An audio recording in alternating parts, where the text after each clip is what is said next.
Just like the title says, this is a beginner's introduction to microgreens. I am not a specialist by any means. I don't have a business selling these, even though I like the idea of learning how to do this, because it can be a business. I've met people that have sold these in a business format, so it would be helpful information. Just a little background on myself and my wife, not to give you my testimony, but we left New York a couple years ago. We moved into a property with 2 acres, and the Lord provided to us, and we started learning, a little basic agriculture there, because we knew nothing. We knew very little in our apartment.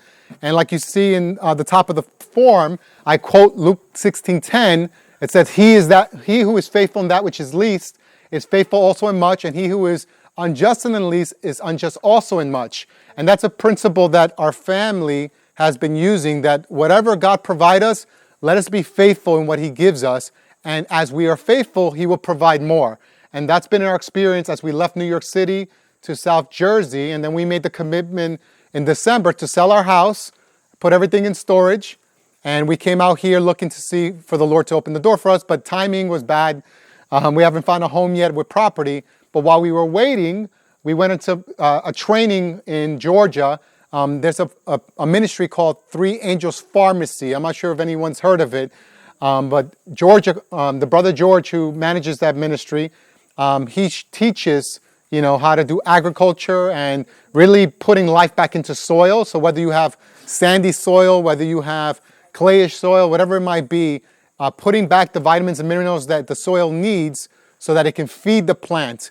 Instead of trying to feed the plant itself, you feed the soil. Because there's a relationship between the soil and the plant, obviously. So we did that training. While we were there, we learned this in late April, and we've done it a couple times over the last couple months, my boys and I. And so we're just going to show you guys, again, very basic information. Is that fair? So if anyone here, does anyone here have experience with microgreens? Has anyone grown microgreens before? I did. Yes, Bernie? Like those. Okay, it didn't look like these. Okay, so why don't we do this? Why don't we go into, we'll use the form as the structure to kind of go through. It's front and back if you have a double-sided one. And if you have a question, I'll try my best answering it based on my experience. If I don't have an answer, I would rather not answer the question. Is that fair? Okay.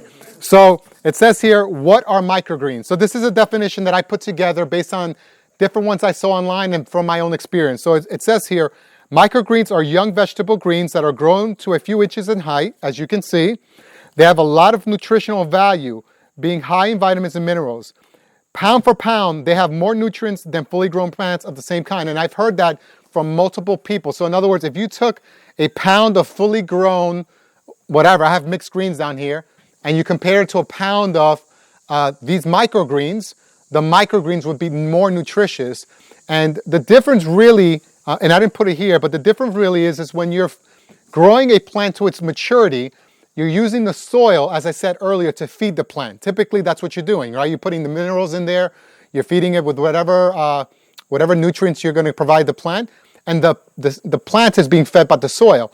Whereas, when you're doing microgreens, you're not using the soil. The soil is a medium just to hold the microgreen in place. That's why you can do microgreens in hydroponics, for example. I don't know if you guys have heard that, in water. I've heard people do it just with tissue paper, supposedly. I have not done it myself. But it doesn't need a lot of soil. So these trays, actually, let me just move it. These trays are not deep. These are very shallow. I just put these other bigger trays just to collect excess water. And I don't fill the soil all the way to the top either. So you don't need a lot of soil. It's just to hold it in place. And as a matter of fact, I didn't mention it here, and I'll just mention it now. After you're done harvesting the microgreen, you're not going to reuse the soil. Because once the soil has been used, there's the potential that it has mold. It doesn't have any now, but there's always a potential. So since there's a potential, you don't want to take the risk of reusing the same soil. And you will see, if you flip this up, if you guys were to come here and lift this up, that this is connected like a mat. So all the roots are interconnected. So even if you want to use the soil, you can. What you can do is you can take that and compost it, with your regular compost bin. And over time, 6 months to a year, it'll decompose and you can use it for plants or whatever. But you definitely don't want to use the same soil for the microgreen. But what I was going to share is that the nutrients from the microseed are not coming from the soil because there's not a lot of it. It's coming from the seed itself. And that's why it's very nutritious, it's very dense. And when you taste it, at the end, we'll cut some of this. You guys can try some out. Maybe you want to take some with you. But you'll taste it. It has a different taste than a fully grown plant.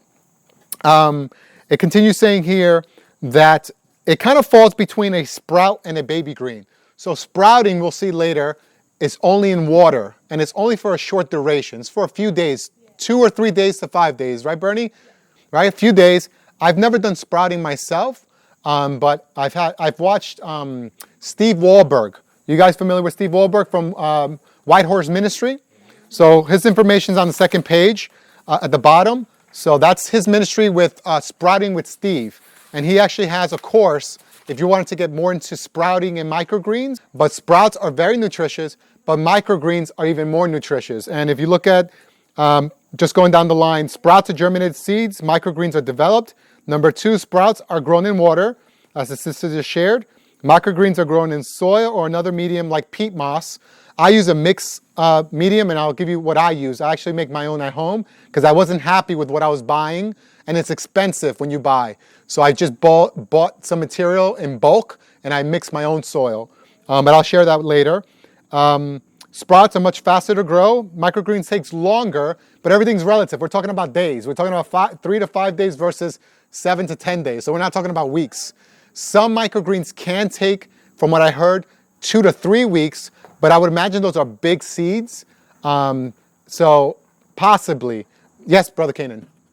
You gotta have special seeds, or can you use your garden vegetable seeds? Good question. So I actually use regular seeds. They call them, when you're buying them, one of the places I buy is True Leaf. So I always buy a pound of seeds. It's not worth, in my opinion, buying those little packets of seeds because you're not going to get any coverage. When you're doing microgreens, you are broadcasting a lot of seeds. You know, maybe 4 ounces, 5 ounces of seeds. You're broadcasting per tray.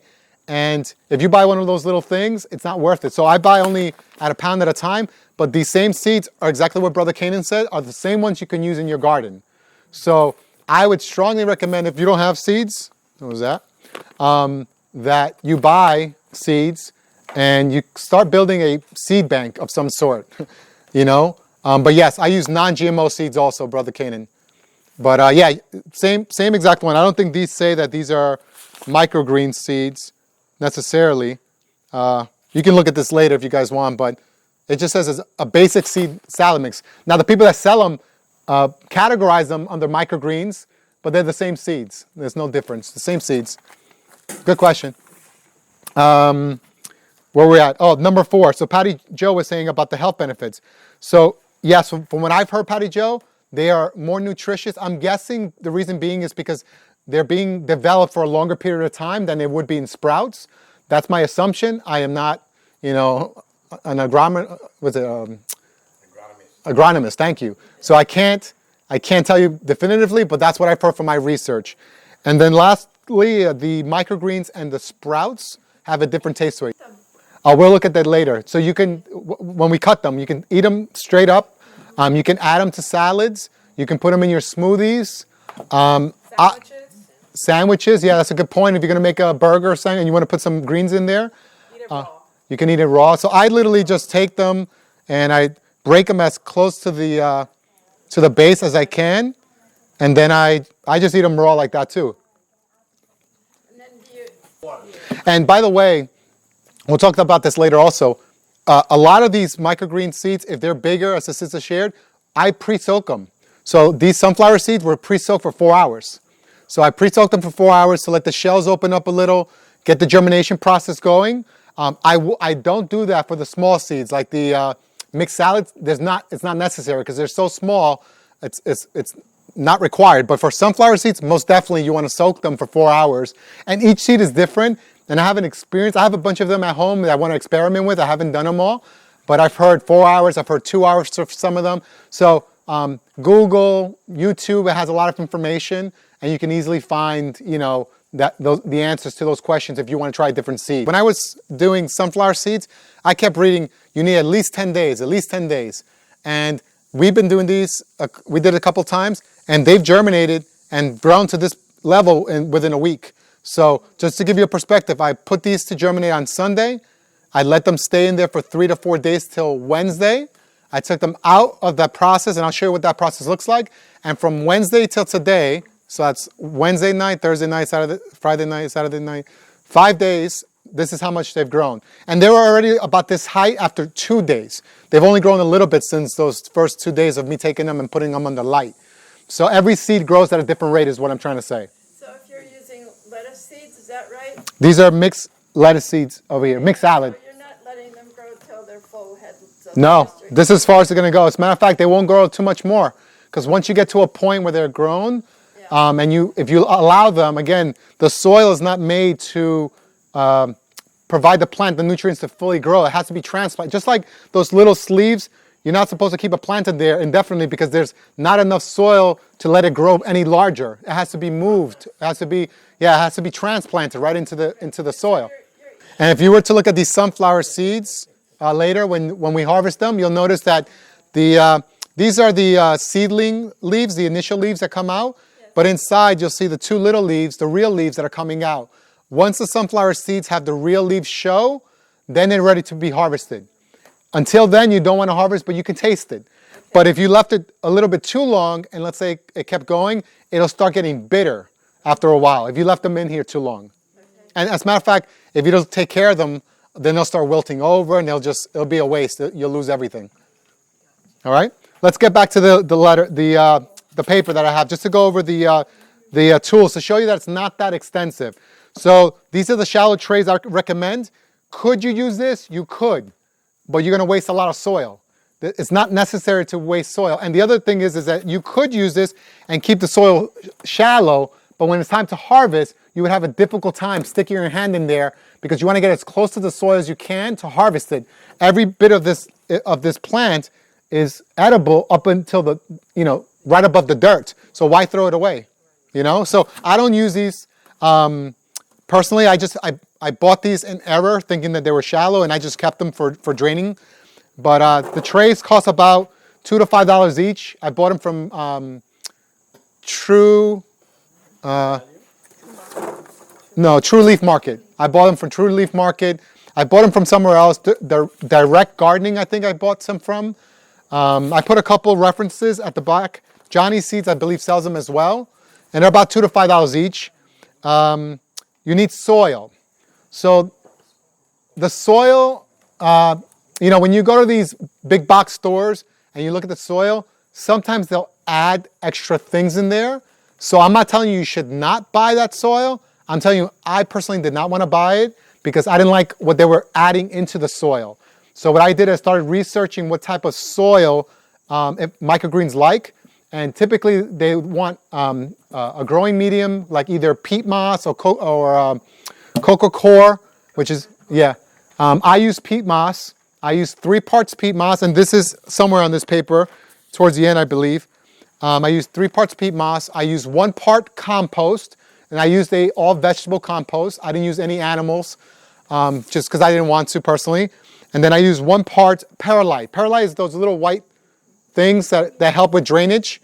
And this is the soil I have. And it should be very, very, and you can see this later when we do it, but it should be very light. It should be very light because you don't want any obstruction for the seeds.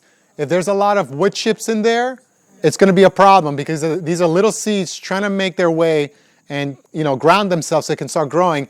And if there's wood chips, it's a problem. And what you'll notice is if you buy soil from those big box stores, you'll see, if you look at the directions, it'll say whatever, organic soil. And then you go to the back, you start looking at it. They'll mention all the added nutrients they put in there, which you may or may not want. And then it'll tell you what they use, and it'll say wood chips, branch, whatever it is, and you don't want those big things. So even here, if I find a couple of them, me and the boys, we pull them out and throw them away because we don't want to obstruct the seeds. And this, to give you an idea, I bought a peat moss bag, knee-high. I think I paid $60 for it, roughly. The shipping was more expensive than the peat moss itself.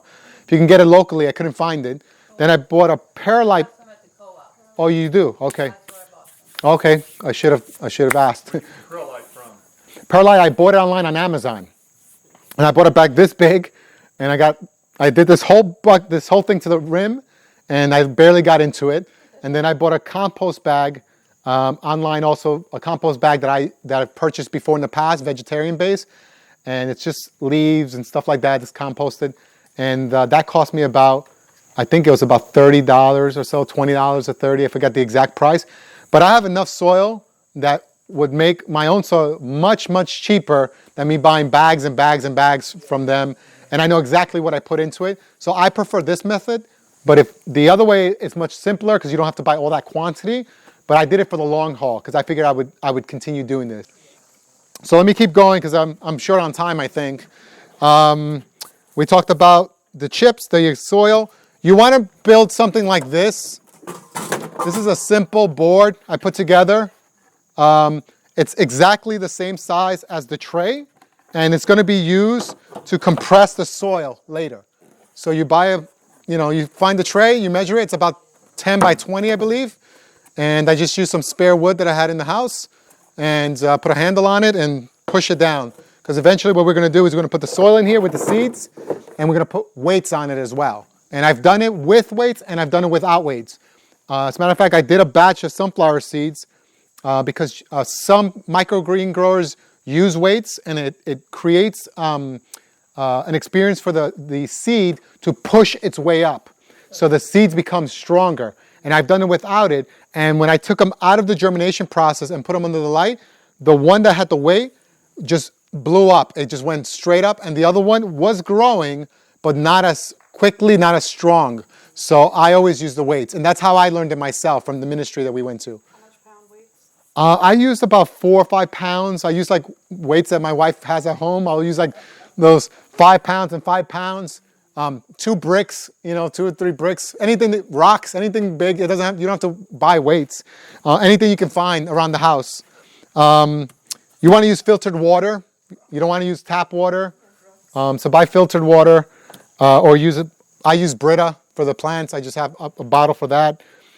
Spray bottle, because if we do the demonstration, when you spray them, you can't pour the water on it because once the seeds are there, it'll wash them all the way to one side, or they'll get in the corner. So you have to spray them so that they can make contact with the soil. If they don't contact the soil, it's not going to grow the way it needs to, and you're going to have patchy growth. So you want a spray bottle. I mentioned a fan. I use a rotating fan. Most people have a fan at home. So that could be about $20, give or take. The shelving system, which we have here. The lights cost me $40 in Harbor Freight. They had other ones. I wanted this much coverage. So with this, I always put 2 trays under, and I lift the light just above it. You want to keep the light as close to the plant as you can, but if you get it too close, you may have some shadows on the side, so I leave it a little bit higher than I would. Let's say if I was doing seedlings, I would have it right on top of the seedlings and keep it tight. But for transplants, but for microgreens, I just keep it a little bit higher as long as they get some light for photosynthesis. And what else? Heat. I use my garage because it's about 1,000 degrees there, so I use that. I mentioned the non-GMO seeds, preferably buy in bulk. I didn't mention the price. The prices vary. This mixed green bag here, I'm guessing this cost me $8 maybe, but there's a lot of seeds here. And if you were going to use this for your garden, like Brother Kanan said, you get a lot of plants out of this. So I always buy about a pound, and this cost me about $8. Sunflower seeds are more expensive because they're more desirable, especially for microgreens. So those may have cost me over $10. I can't remember if I paid $12 or $14 roughly. And I've had other seeds at home that I've just bought just to try out. Yes? When you sprinkle the seeds on the soil, how do you know that you've got it the way you want it? We'll do it together later. Pardon me? We'll do it together, and we'll see. Instead of explaining it, it's easier if we just do it together. We'll show what it looks like. It's like sort of like you're making a pizza and you're sprinkling cheese on top. You want to make sure there's no gaps.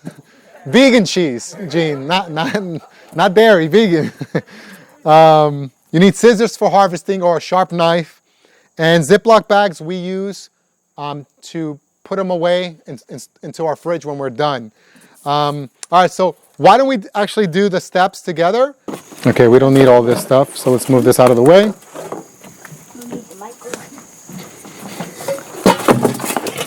Okay, so first thing we're going to do is get the soil. So I don't want this one. Yeah, give me, oh, did I bring a thin one? Oh, I didn't bring one. Oh, I forgot to bring a thin one.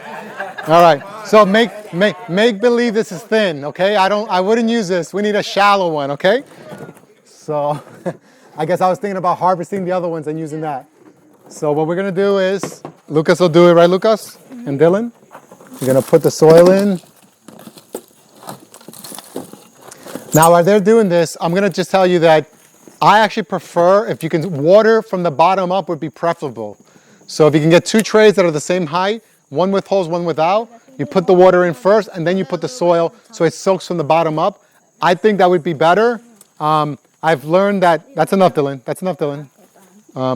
I've learned that since the soil is very loose and dry, and you can touch it whenever you like, that when you want to have it soak up the water, it can be a challenge sometimes. If you're pouring the water from up top, you create lines in the soil from the water. So if you can water from the bottom, that would be preferable. You can use, we've done it just with the spray, but you have to spray a lot to soak up that much soil. So what you're saying is put water in the bottom. Yes, if you have 2 trays. Inside. Yeah, if you have 2 trays, one without holes and one with holes, put it in the bottom tray. It's just going to lift it up just slightly where it won't touch the other one. And if you put like 2 cups of water, it should be enough where it'll make contact with it and it'll start sucking up the soil from the bottom up. That's preferable if you can do it that way. I haven't done it that way, but that would be the desired way. Then once we get it here, what we're going to do is, Dylan, Lucas, you're going to take the wooden pallet and they're going to flatten it as best they can.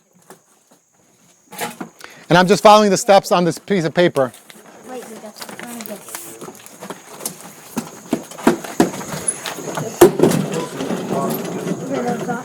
Stop. Take it out. This is how you stop. It doesn't matter. Take it off. I think they're a little bit ambitious with how much they put in. So if you don't have that wooden board, you could also do it by hand, but you want to get it relatively flat because you don't want any valleys in there. Relatively flat. Now the brother was asking about the seeding part. So you guys can actually try. So brother, would you want to come up here and try? Or am I putting you on the spot?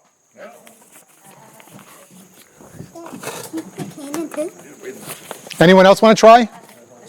Keenan. He wants to try? Okay. So what we're going to do is, there's a couple ways you could do this. I would measure it if I had a cup at home to see how many ounces I was pulling out, but I forgot that also. So what I'm going to do is I'm just going to take a few in my hand, and as I'm sprinkling, I'm going to like massage. It's hard to see here because it's not that much light, but yeah, it's going to be. The cameras. The camera. Oh, It's okay. camera. Yeah. Right there. So if you want to take some, brother, All right. take some, and then you're going to sprinkle it. Make believe you're putting it on top of a pizza, like scattering it around. I would do it kind of like Yeah. this right here. Yeah, you can do it like that as well. You want to broadcast it all around. And you want to try it, Sister Bernie? I prefer focusing on the middle part of the tray more than the edges. I've noticed that the edges, if you notice these, sometimes they don't grow as well as the middle. Okay, so I'm always more concerned about the center than I am about the edges. But since it's a little bit dark here, it's kind of hard to see. Very hard to see, as a matter of fact. You can barely tell what's soil and what is the micro seeds. But you can see sometimes where they clump up. You've already put quite a bit down And it's not that much. I would actually put more. with everybody helping. Yeah. So there's not that much here. Anyone else want to try? Here. You can try too. Susan. You were going to do the method where you said you put the water in the bottom. Yeah. You would need 2 trays of the same depth. Yes. So Same either depth. 2 skinny ones. Or Yes. 2 Because fat. the one that goes on top of the other, there should still be a small gap at the bottom once you place them on top of each other. So you could use 2 skinny ones. Yeah. That's what I was trying to do, but I couldn't buy the ones without holes in them. So that's how I ended up with those bigger ones, these that I'm using now. But yeah, so let's assume that these are all broadcasted nicely, right? the next part we would do is we would water it. I'm sorry, we would flatten it first, Lucas. Can I flatten it? Yeah. With the seeds on it, because we want to push them into the. And so we're just make believing here, Dylan, because this is no, Dylan, don't push it, because it's too deep. This one. Benny, if you have 2 trays but none have holes, can't you make the hole just Yeah, you can drill them. You can drill the holes. Yeah, no problem. No, both of them. And once you've had the seeds flattened, let's assume this was flat perfectly. This is when you're going to spray it. So the boys will take turns. Now, do you need to spray it if you have put water on the? Yes, you still need to spray it. So even if you're watering from the bottom, you need to spray it because the water's going to be coming up, but it may not penetrate all the way to the top, and you need the seed to touch the soil. If the seed is touching dry ground, it's not going to germinate. It needs water. So we need to make sure, let your brother do it now, Lucas. Where did you get such a spray? I bought the sprayer because I didn't want my wrist to get tired. So I bought it on Amazon like everything else. And it cost me about $7. What kind of spray is that? It's a spray that you can hold it and it'll give you like a second or two of, I think it's made for like barbers. Yeah, like hair salons, right, Patty Joe? You can get it probably at Sally Beauty Supply. Okay. All right, I saw that one on Amazon. all right. Too much water. Press on. 3 days. 3 days. All right, Kept on going. so let's stop now. So now let's assume that you guys can have a seat if you like now. So let's assume that we've had multiple trays. I just did these 4 trays. You guys can sit down because I'm going to trip over you. I just did these 4 trays of seeds, let's assume. Now what I'm going to do is I'm going to stack up my trays one on top of the other. So I've had 4 of these trays, 1, 2, 3, 4, like the Eiffel Tower, just coming up, hopefully not crooked. And then I'm going to put this at the very top, cover it, put my weight on it to put the pressure. With the wood. With the wood on top. The wood is going to hold, and they're going to be 4, 5, 6 high, whatever you want. I did these 4 stacked up on top of each other. Press them, all of them at the same time. If you had 6 of them, you do all 6 at the same time. For how long? 3 days minimum. I do 3 days. I've heard people say that they check in on them. I found that if you do a good job watering the soil, you don't need to check up on them because they're going to have enough water to get them through those 3 days. If you don't water it well, that's when you're going to have a problem because the first time I did it, I took a peek and I was like, oh, it's coming together. But if I didn't put enough water in there, nothing's going to happen because you need the water. So how do you know how much is enough? you should be able to touch it and it's moist to the touch. It should be moist. You shouldn't feel any dry spots. Each tray. Each tray. Yeah. Each tray. So on your tray that you have with water in it, so you stack those? No, good question. If you're going to do the under the water, the bottom water feeding, you don't keep the other tray there necessarily. You let it soak it up, and then you know what? Could you keep it? Yeah, you could keep it. It's not like it wouldn't hurt. Let me take it back. You could keep it on. It's not a problem because the purpose of stacking them up is not to water the other seeds below it. It's just to apply the pressure. So whether you're using a wood, whether you're using the tray, doesn't matter as long as there's pressure being put on. Once, let me see. Let's see the steps here to make sure I didn't skip anything. Soil for the tray, wooden board to flatten it, broadcast seeds, flatten it again, spray the seeds, which my boys did, stack up the trays, number 8, place the trays in a dark place, which is warm, using a rotating fan, like I said, and then lastly, to avoid the mold. After 3 or 4 days, I do it 3 days. I haven't had an issue with a seed that hasn't germinated after 3, but I've heard seeds that take 4 days to germinate and maybe more. So that's the rule of thumb. But if you come and you check and you see that they're not germinating or they're very small germinated, leave it longer because you need it to germinate. You need to see the stem coming out. Okay, so if you don't see it after 3 days, put it back in, check the soil. Like Brother Gene was talking about the soil, it's moist, cover it back up. Yes, sister? So if you're like in Arizona where it's a very dry climate, you don't need to worry about the mold, right? Depends on how you're doing it. Because if you're keeping it in a room, it may be dry outside, but it may be moist inside. So if I did it in my garage in Arizona, it would be dry. If it was dry, yeah, There's no. yeah, yeah. If you want it to sprout, you're going to have the soil wet. But you know what, sister? Also, the fan also helps later because when they're growing, even if you're growing plants for transplanting, it strengthens the stem.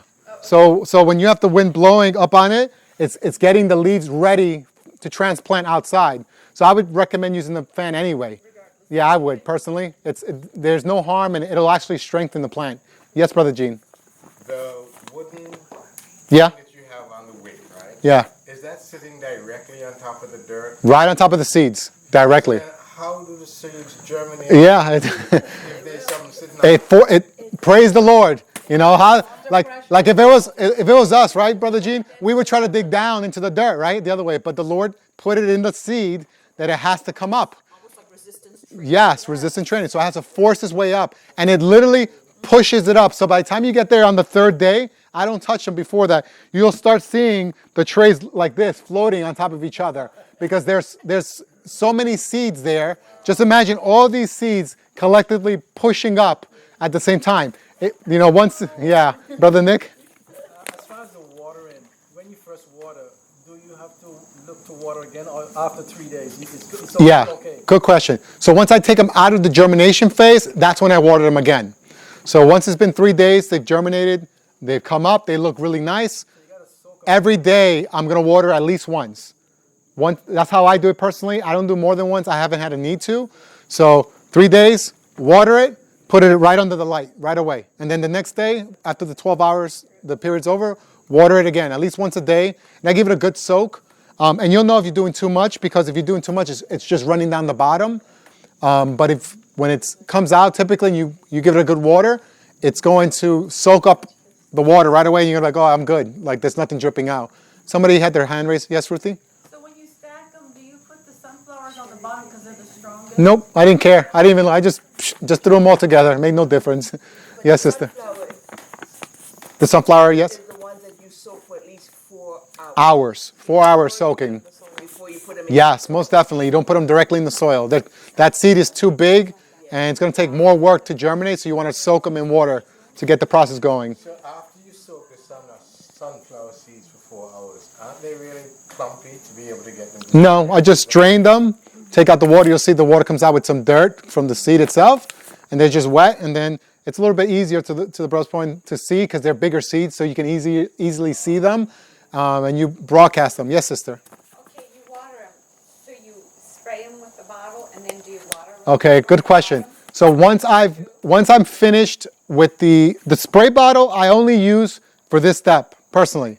After that, I don't like to spray the leaves because potential for sickness. Leaves don't like to have the water on top of them when they're growing. Just like if you're going to transplant plants, you don't wet the leaves because potentially you can give it a disease. So I prefer using just a pitcher or something, and I just pour the water throughout and let it kind of work its way through it. But if you were bottom watering, you would just pour the water, you remove the tray, pour the water into the empty tray, and put it back on, and it'll soak it from the bottom up. I haven't had a chance to do that yet because I have to drill holes, Brother Gene, like you said, into the other trays I have, and I haven't had time. All right. So where are we at now? So we have them. You rotate them once they come out. This is the same setup. I rotate every 12 hours.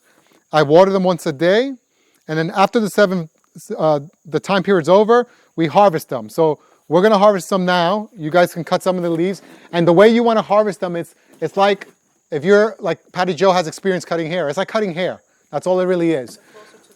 Yeah, but you want to get as close to the root as possible. So, When you say rotating, you just moving the meaning that, just moving the trays around another location. exactly. So what I'll do in the morning, make believe this is the morning. I'll move this one here that's been out overnight. I'll pull this guy out. I'll water this guy because he's been under the sun, so maybe he's thirsty now. And then I'll replace him with this person here, and I'll put this one in. So now I'll have these guys out and the sunflower seeds in. That's the rotation I'm talking about. And when do you put the other one again? 12 hours later. I do 12-hour rotations every 12 hours. That makes sense. Yeah, and I do them in the morning and at night. So when I wake up first thing in the morning, 8 o'clock, and I'm up and about, I'll do it. And before I put the kids to bed at 8 o'clock at night, I'll do it again. It's work for me, but to each his own. That's work. Does that answer your question, brother? All right. So who wants to cut some seeds? Some greens. Yeah.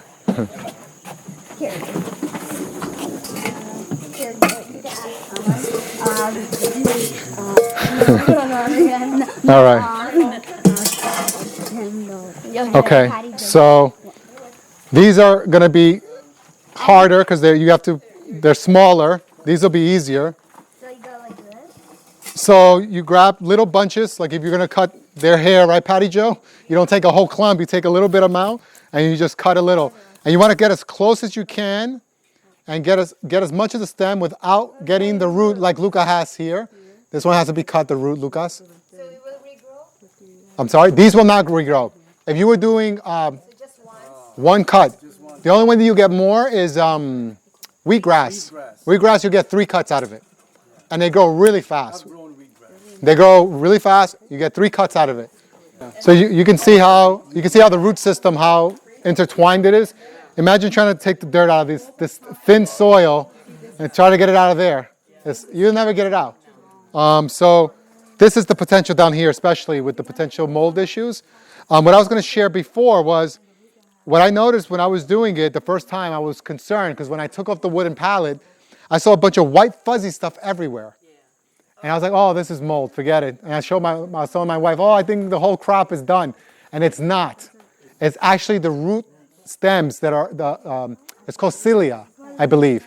And it's the roots that, if you look at the bottom here at the beginning, if you ever do it, they're coming out from the seedlings. And it looks just like fungus or mold at a glance. But it's not like a spider web like a mold would be. It's not like this. It's literally just at each root. And when you spray it, it'll absorb it and you won't see the white little roots anymore. But if it was mold, you spray it, it would still be there. It wouldn't go away. So I'm just sharing that because I actually put that in the back of the form also because I thought it was mold the first time I did it and I was about to trash it, but I was like, let me research to see if I can salvage this. And it was just the root system. So that was my experience.